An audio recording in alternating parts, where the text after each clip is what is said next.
So the first question is, if someone's crossing over, so Hmm. they are a very confident mountain biker, what would be a bike that you'd recommend for a mountain biker crossing over to the e-moto?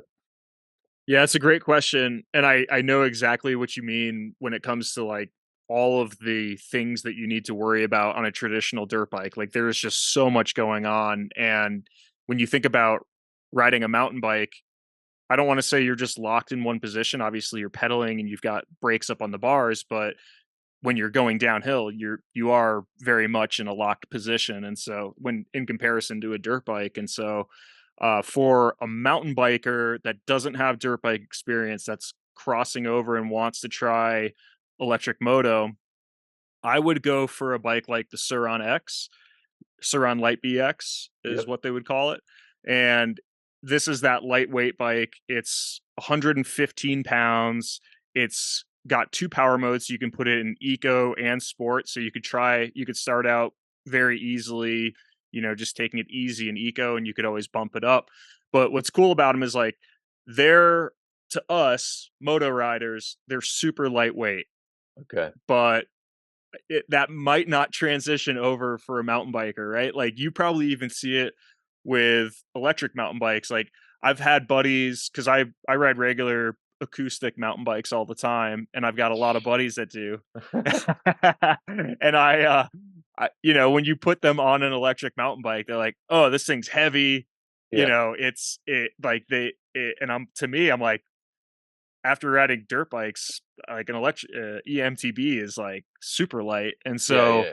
I know that that's a feeling amongst mountain bikers if they haven't ridden a lot of moto yet. So I think going for like the ultra lightweight e-moto would transition And, smoother for them, and so and that's why I'd what recommend light B. like and what sort of price range would that be? And what would be how many hours of riding would you get? How easy are they to transport? Like all that, that is it realistic for someone that's not set up as a motorbiker to be able to move them around?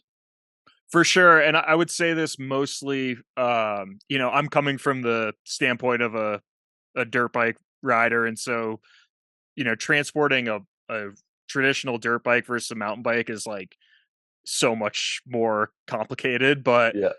for to me, when I get on one of these Surons, I'm like, this is so easy because they're light. You can pull the battery out, that makes it even lighter. You could even like you could throw one of these in the back of like a station wagon or a Okay. SUV or something like that. Yeah. But you could also put it on a bike rack, external bike rack, and that type of thing. So they're pretty easy to transport.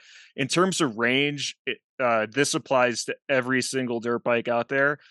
The factors that come into play are your weight, your riding style, Yeah. like how smooth are you on the throttle? Are you a person that rolls corners with a lot of momentum, or are you somebody that's like hard on the brakes, hard on the throttle? That has a huge impact. And the terrain that you're riding, if you're on flowy, kind of like fast, good momentum type trails, Yeah. you will stretch the range. But if you're like hammering up steep hills, stuff where you're on full throttle, it kills the battery quite a bit. But for a trail ride on a Suron, you can expect, 20 to 30 miles of riding. And Okay. it, whenever I say that out loud, like people are like, oh, that's not really enough. But I'm telling you, like, you can run a Suron from full to 10%, and you could put a really good ride in. You'll get a good ride for sure. The cool thing about the bikes too is if you care to, I mean, the entry price point at $4,500 is pretty low. So you could get a second battery for $1,000. Now you've got two batteries that you could swap out and double your ride. So They're I think things actually like that. like, I mean, I'm just thinking at the moment, like, okay, so that's a good entry level motorbike. Yeah. Um, Man, there's like that's cheap.